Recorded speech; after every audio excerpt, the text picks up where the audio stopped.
네, 안녕하세요. 차선생입니다. 오늘 이제 97,000원 제가 보고 있는 가격대 NXT에서 조금 더 이탈 나왔지만 61선 사이에 위치가 좀 되어 있기 때문에 오늘 5시 40분 기준으로 해서 영상을 좀 찍어 드리는데요.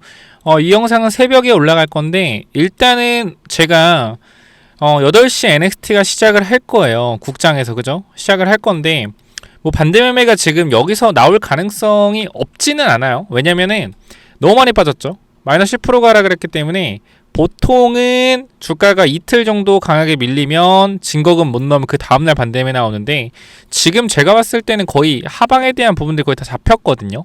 그러면 지금과 좀 어떻게 대응하면 좋을 것 같냐면 제 생각을 말씀을 드릴게요. 일단은 21선이 저는 지지선 구간으로 봐요. 9.7, 9.8 지지선으로 본다.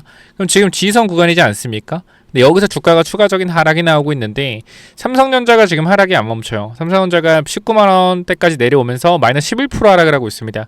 삼성전자 21선은요 17만원대 중반에서 19만원대 초반, 정확히 얘기하면 17만원대 중반에서 18만원대 초반이죠.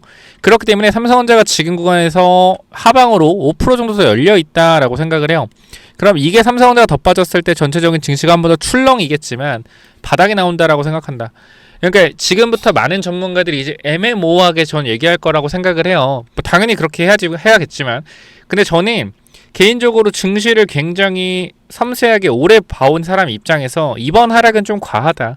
ETF가 만든 하락이라고 분명히 생각을 하고요. ETF에 대한 부분들, 이 매도세가 결과적으로 조금 멈출 수 있는 구간들은 어쨌건 우리가 지수에서 사람들이 잡아줄 수 있는 구간들이거든요. 그러니까 지금은 우리가 어쨌건 ETF 매도가 계속적으로 나오고 있기 때문에 집중해서 봐야 되는 건 뭐다?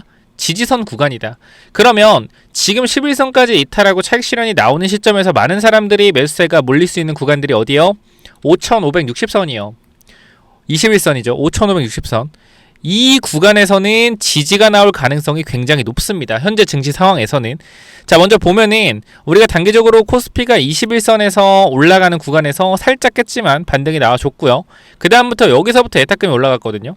지금 이 구간부터 예탁금이 한 번 더 강하게 치고 올라갔고 그 다음 이 자리에서도 보면 21선이 깨지나 싶었으나 21선 지지를 했고 여기선 살짝 깨졌으나 어떻게 다시 말아 올렸어요. 21선. 그리고 또 올라갔죠. 그럼 지금 구간도 우리가 기본적으로 봐야 되는 건 21선이요.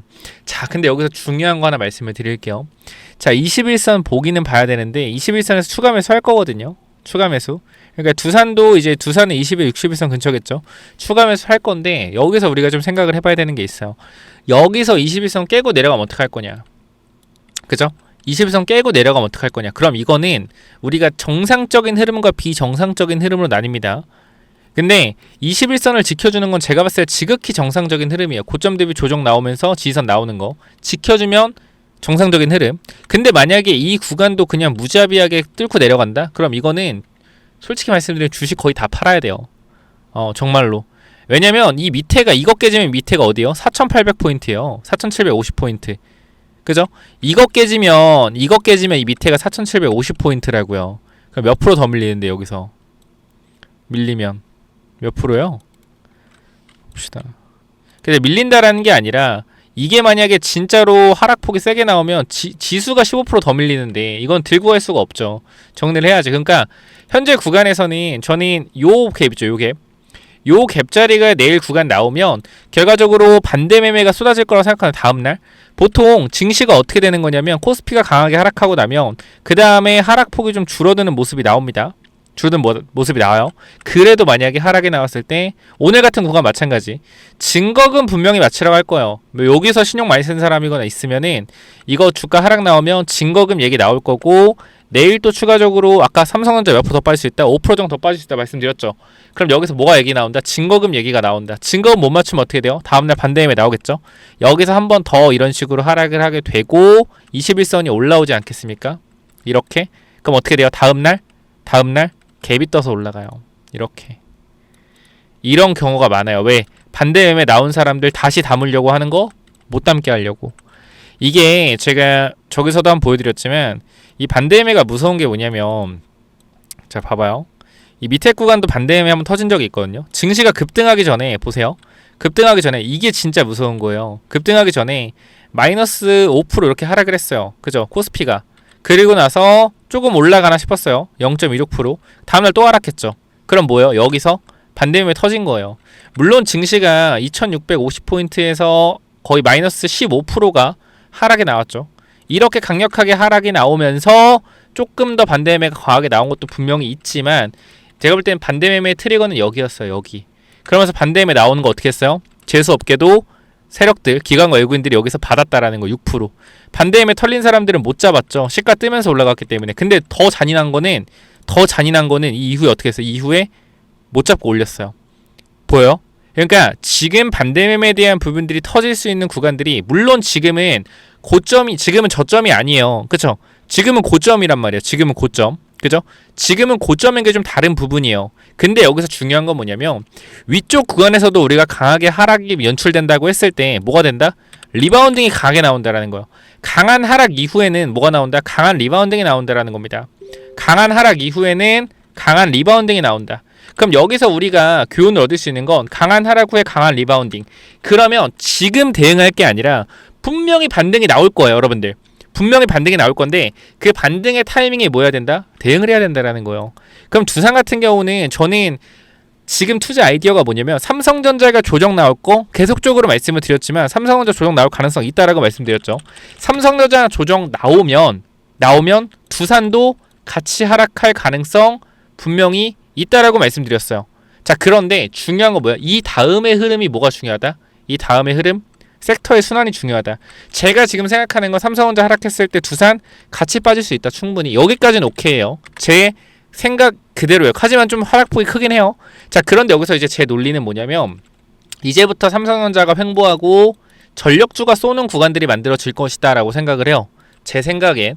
그렇기 때문에 지금 두산은 매수 기회로 보는 거고 제가 저번 영상 잠깐만 좀 보여드릴게요. 자, 보면은 요 4일 전 금요일에도 제가 이렇게 올랐다 꼬리대고 내렸다라 말씀드렸잖아요. 근데 이 부분들이 지금도 똑같이 지금도 주가가 많이 빠졌지만 세력들이 턴 거라고 생각 전혀 안 해요. 지금 삼성전자가 하락했을 때 조정에 대한 부분들이 같이 나올 수 있으나 이 다음에 섹터가 분명히 순환한다. 증시는요, 한번 조정이 나와서 강력하게 밀리고 나서 섹터의 순환이 일어납니다. 근데 제가 봤을 때 속임수가 뭐 같냐면 방산이 올라가고 있는 이거 지금 오늘 흐름 있죠. 이거 속임수 같다라는 거예요. 그러니까 여러분들이 어떻게 생각할지 모르겠으나 저는 어쨌건 섹터 순환매에 대한 얘기를 계속해서 말씀드리고 삼성전자 하락할 때 같이 하락하겠지만 결과적으로 다시 올라갈 건 전력 로봇이다라고 분명히 말씀을 드려요. 근데 지금 오늘 방산이 굉장히 많이 올라갔는데 이거는 속임수라고 생각을 해요. 방산이 올라가는 척하면서 다른 쪽의 섹터를 띄울 것 같다라고 생각해. 그게 전력이랑 로봇이에요. 뭐 시간 지나보면 알겠죠. 이번에 제 말이 틀린지 맞는지는. 일단 잠깐 볼게요. 제가 뭐라고 말씀을 드렸는지. 계속적으로 뭐하고 있다? 계속적으로 프로그램이 사고 있단 말이에요. 이 고점이잖아요. 피스 10만원 이상 구간 여기서 계속 사고 있어요. 엄청난 수량들을 계속 하고 있단 말이에요. 그럼 얘네들이 바보가 아니고서야 왜 자꾸 사겠냐라는 거고 중요한 거는 삼성전자 같은 경우는 계속 팔아요. 그러면 우리가 지금 여기서 삼성전자를 지금 거의 3조를 팔았는데 이 개인이 싹 받아가지 않았습니까? 그럼 여기서 우리가 생각을 해볼 수 있는 거는 야 이거 진짜 지금 삼성전자 하락이 강하게 나오면 정말 증시가 위험하겠다 이 생각을 정말 많이들 하실 거예요. 삼성전자 올라갈 땐 당연히 수급이 빨리니까 삼성전자 쪽으로 몰리니까 두산이 못 갔는데 삼성전자가 하락하면 두산도 같이 하락하지 않겠어? 라고 생각할 수 있는데 보통 이 메커니즘이 어떻게 되냐면 삼성전자가 하락을 하죠. 그러면은 여기서 어떻게 되냐면 이 두산도 같이 하락을 할 가능성이 높아요. 그런데 중요한 거는 이 이후에 반등하는 타이밍이 바로 삼성이 가는 게 아니라 여기 위쪽에 개인들이 많이 쌓여 있기 때문에 조정을 받고 이 매물을 소화하는 시간이 필요하거든요. 그리고 다시 갈 수 있어요. 삼성전자가. 그럼 이 사익 구간에서 누가 움직인다? 두산, 조선, 방산. 그죠? 그러니까 원전, 방산, 조선, 조방원이 움직일 가능성이 높다라고 생각. 자, 요거 일단 이란 전면전 전에 금요일에 찍어드린 영상이요. 자, 근데 지금 일단 방산이 먼저 올라갔잖아요. 그죠? 왜 올라갔죠? 이란 전쟁 때문에. 근데 저는 그렇게 생각을 하는 거예요. 이게 방산이 충분히 올라갈 수 있다고 생각해요. 근데 말도 안 되게 에너지 다 올라가고요. 해운 다 올라가고요. 방산 다 올라갔다. 그럼 이거는 지금 뭐요? 테마성으로 올라가고 있는 거예요. 테마성으로 올라가고 있다라는 건 뭐다? 상승에 대한 부분들이 단기적으로 한 방, 두 방 더 칠 수 있겠지만 그게 고점일 가능성이 있다. 반대로 얘기하면 주도주의 조정은요. 결과적으로 테마가 돌아오면 어떻게 된다? 테마가 올라가다 죽죠. 테마가 죽습니다. 이슈를 계속 받을 수는 없다 생각해요. 저는 이란 미국 전쟁 관련돼서 분명히 큰 이슈고 빅 이슈고 우리가 조심해야 되는 부분 맞지만 오늘 이러한 어제의 이러한 주가의 하락에 대해서도 분명히 말씀드릴 수 있는 건 하나다. 뭐요? 트리거에 대한 부분들이 분명히 미국과 이란의 전쟁이 트리거였는데 단기적으로 주가들이 많이 올랐기 때문에 특히 삼성전자가 많이 올랐기 때문에 이거에 대한 차익 실현에 대한 핑계가 뭐요? 전쟁을 통해 나왔고 여기서 만들어진 레버리지 ETF에 대한 자금들이 빠져나가면서 매도를 부르는 프로그램 매도가 만들어졌다. 그렇기 때문에 현재 구간에서는 과한 하락들이 연출이 된다고 생각을 하고요. 한 번 더 눌리게 된다라고 했을 때 오늘 구간, 즉 지금 수요일, 오늘 화요일이지만 영상 찍는 날은 수요일이 내일 새벽이죠. 수요일 날 저는 매수 타이밍 볼 겁니다. 왜? 하방은 제한적이라고 생각해요. 빠져도 이렇게 안 빠집니다. 어떻게 빠져도 이렇게 빠진다. 분명한 거는. 그렇기 때문에 추가 매수해서 반등할 때 비중 조절해서 수익 챙기면 돼요. 오히려 이렇게 하락할 때 반발 매수 나오면 더 강하게 올라갈 수 있기 때문에 증시가 하락했을 때 우리가 노릴 수 있는 부분들은 뭐다? 깊숙한 하락 이후에 강한 반등이다. 여기에서 섹터 순환이 나오면서 증시가 방어가 되고 원전이랑 로봇이 올라가는 게 제 시나리오 머릿속에 있는 시나리오고 삼성전자는 뭐다? 옆으로 기는 게 제 시나리오예요. 만약에 제 시나리오대로 안 간다. 만약에 증시가 하락이 나오고 삼성전자랑 하이닉스가 또 가고 원전은 뭐한다? 또 긴다 라고 했을 땐 뭐 해야 돼요? 결과적으로 이게 반등해서 긴다라고 하면 물탄 거 정리해야겠죠. 이걸 말씀을 드리는 거예요. 쌤 근데 반등이 나왔다가 추가적으로 또 하락이 나오면 어떡하죠? 라고 분명히 할 수 있어요. 그럼 뭐 해야 돼요? 잘라내야 돼요. 아니 뭐예요? 왜 잘라내요? 계속 갖고 가야죠. 제가 말씀을 드리지만 지금 이렇게 하락할 수 있는 흐름들은 예상했던 흐름이고 하락이 나왔잖아요. 근데 하락폭이 생각보다 강하긴 해요. 강하긴 하기 때문에 원래 제가 생각한 건 얼마예요? 오늘 조정 많이 나왔자 삼성전자 조정 많이 나왔자 뭐 5% 6%대 두산도 4% 5%대 그러면서 깔끔하게 97,000원 98,000원이 내일 구간에 만들어지는 게 제 생각이었는데 오늘 94,000원까지 내려와서 하락폭이 강하기 때문에 지금 구간에서는 어느 정도 분명히 반등이 나왔을 때 리스크 관리에 대한 부분들을 고려를 하긴 해야 될 것 같다. 근데 지금은 아니에요. 올라가다 한 번 뚝 빠졌고 거래량이 폭발적으로 터진 것도 아니고 그거 제가 항상 강조드리는 거 매매 동향이 중요하진 않습니다만 오늘 구간 금융투자 매도 보시면 알겠지만 ETF 매도 물량 쏟아진 거고요. 외국인들 59만 주밖에 안 팔았습니다. 생각보다 많이 안 팔았어요. 그렇기 때문에 지금 구간에 외국인들의 평균 단가가 정해져 있는 구간들은 9만원 후반대란 말이에요. 이 구간대 외국인들이 굉장히 많이 물량을 가지고 있기 때문에 내일도 하락한다 그럼 외국인 손해요. 물론 외국인들은 숏 포지션, 롱 포지션으로 수익을 얻을 수 있다라고 하지만 이렇게 증시가 갑작스럽게 하락한 상황에서 어떻게 포지션을 생각을 했겠습니까? 이렇게 11% 하락하는데.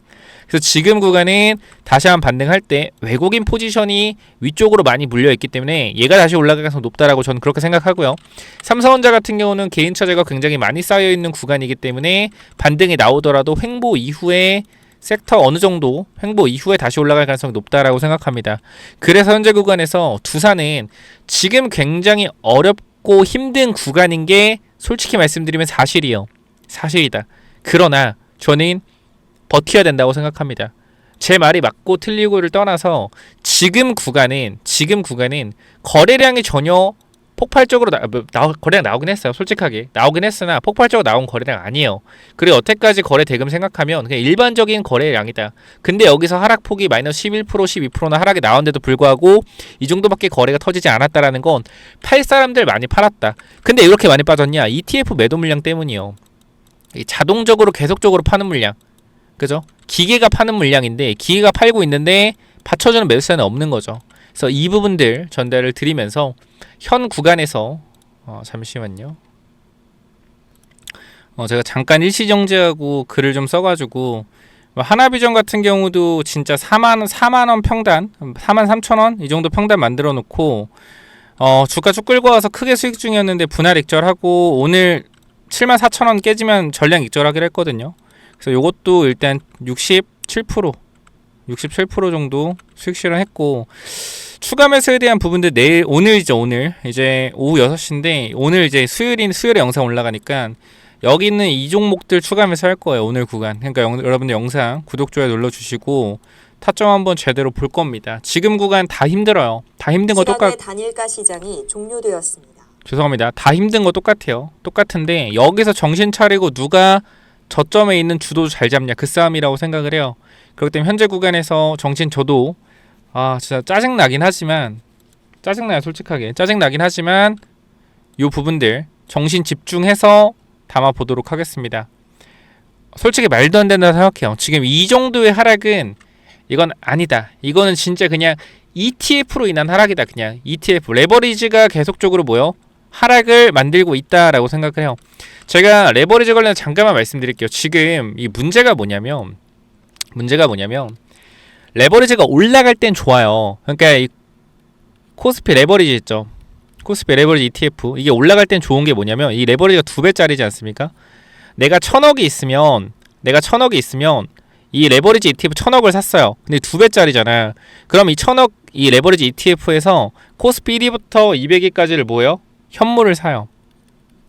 그럼 2배라고 했으니까 1000억을 더 사야 돼요. 근데 1000억을 뭘로 사요? 선물로 사요. 선물로 산단 말이에요. 근데 만약에 여기서 레버리지 ETF 자체를 샀는데 이게 만약에 지수가 10% 올랐어요. 10% 올랐어. 그럼 내가 갖고 있는 현물 얼마예요? 10% 오르죠. 1100억이죠. 그죠? 그럼 내가 선물 얼마 사? 1000억 샀죠. 합치면 얼마예요? 2100억이잖아요. 그럼 지금 레버리지 ETF 2배짜리라고 했죠. 1000억 더 얼마요? 10% 하면 2200억이에요. 그럼 100억이 비잖아요. 그럼 100억의 선물을 더 사요. 기간이. 그죠? 선물을 사면 어떻게 돼요? 지수 자체가 올라가죠. 선물 포지션을 상방으로 잡았기 때문에. 그럼 여기서 레버리지 효과가 발생을 하면서 선물을 더 사는 상황이 나오고 증시가 올라갈 땐 뭐예요? 계속적으로 좋은 상황이 나온단 말이에요. 그럼 이걸 반대로 생각했을 때 레버리지 매도가 나왔을 때 어떤 상황이 생기냐? 내가 1000억 ETF를 샀다. 레버리지 ETF를 샀어요. 근데 여기서 1000억에 대한 현물 사고 1000억을 선물을 샀단 말이에요. 근데 중요한 거는 만약에 얘가 10% 빠져봐요. 10% 빠져봐. 그럼 얼마 돼요? 900억 되죠. 그죠? 선물 얼마? 선물 포지션 1000억이죠. 그럼 얼마? 1900억이잖아요. 1900억이요. 근데 내가 갖고 있는 ETF 얼마? 2000억에서 10% 빠지면 1800억이죠. 그럼 1800억이잖아. 100억 비잖아. 그럼 마이너스 100억 선물 매도하는 거예요. 그럼 이렇게 되면 어떻게 돼요? 매도가 매도를 만드는 거잖아요. 선물 매도하잖아. 지수가 내려가는데 기간은 또 선물 매도예요. 그러니까 매도를 부르니까 어떻게 돼요? 결과적으로 증시는 개박살 나는 거다. 그냥 개박살 나는 거다.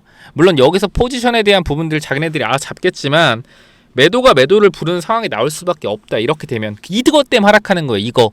그럼 이게 진정되는 구간이 어디겠냐? 레버리지 ETF가 어느 정도 지지선 나오는 구간에서 잡히겠죠. 거기가 어디예요?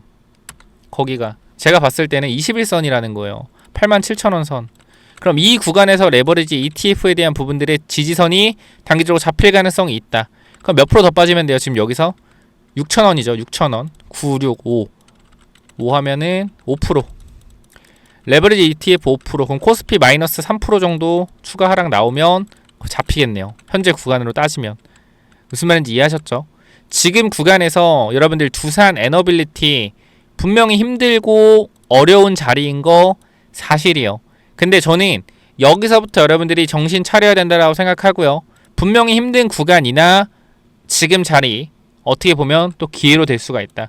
우리가 증시가 계속 올라만 갔기 때문에 증시에 새로 들어오신 분들은 멘탈적으로 굉장히 힘든 상황일 수 있어요. 근데 증시 오래 해보신 분들 알잖아요. 뭐 이 정도 하락 솔직히 저도 많이 맞아본 건 아니에요. 코로나 때 맞아보고 언제 맞아봤겠습니까? 이런 하락을. 근데 지금 중요한 건 뭐냐면 내려가고 있는 흐름에서의 강력한 하락이 아니라 올라가는 흐름에서의 강력한 조정이 한 방 나온 거기 때문에 이건 기회다. 우리가 주식을 할 때 중요한 게 하나 있는데요. 올라가는 종목에서의 강한 조정은 단기적인 기회로 볼 수 있어요. 하지만 내려가고 있는 종목에서 반등을 한다라고 했을 때 여기서 한 방 조정이 나오면 이건 뭐다? 이거는 기회가 아니라 도망가야 된다. 내려가는 종목에서의 강력한 하락은 어떻게 보면 바닥에 잡힐 수 있다고 볼 수도 있지만 사실상 매도 타이밍이고요. 올라가는 종목에서의 강한 조정은 뭐다? 단기적으로 기회다. 왜? 기술적 반등이 또 나올 수 있는 구간이니까. 요거 잘 이용하면 돼요.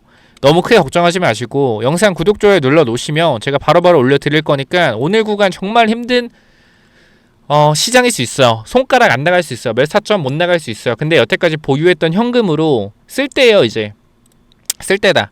제가 아까 설문조사도 했죠.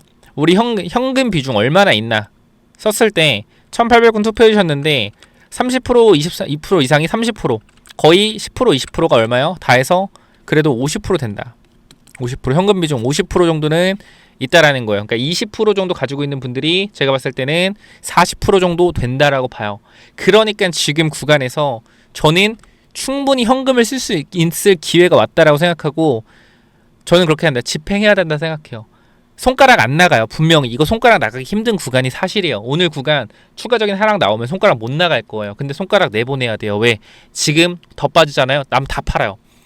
이거 한 번 더 빠지면 남들 다 파는 구간이에요. 다 파는 구간에서 뭐 해야 돼요? 매수해야 돼요. 오늘 구간은 오히려 뭐예요? 오히려 조금 빠졌을 찌그지그 빠졌을 때 추가 매수한 사람 많았을 수 있어요. 근데 화요일날 근데 이 수요일 구간 오늘은 더 빠지면 손절 많이 나올 거예요. 그 손절 나오면 외국인들 물량 받아갈 가능성 굉장히 높다. 현재 구간 그렇게 생각이 되고요. 오늘 구간 기회 한번 잘 잡아보자라고 전달드리고 싶습니다. 현재 구간에서 구독, 좋아요, 알람 설정 해놓으시면 제가 영상 빨리 올릴 거니까 반드시 확인하시고요. 지금 구간 저와 함께 대응을 해보시겠다라고 하시면 이쪽에 번호 남겨놨습니다. 010-845-9501. 자, 이쪽으로요. 뭐라 남기면 돼요, 여러분들? 간단하게 두산이라고 남겨놓으시면 전달 드릴 거니까 요 부분들 같이 한번 잘 대응해보시고 문자 안 남기셔도 돼요. 그냥 영상 시청만 해주셔도 도움 될 겁니다. 하지만 조금 더 빨리 매수 타이밍 잡고 싶다 라고 하시는 분들 두산 남겨주시면 돼요. 여기까지 하고 마무리하겠습니다. 감사합니다.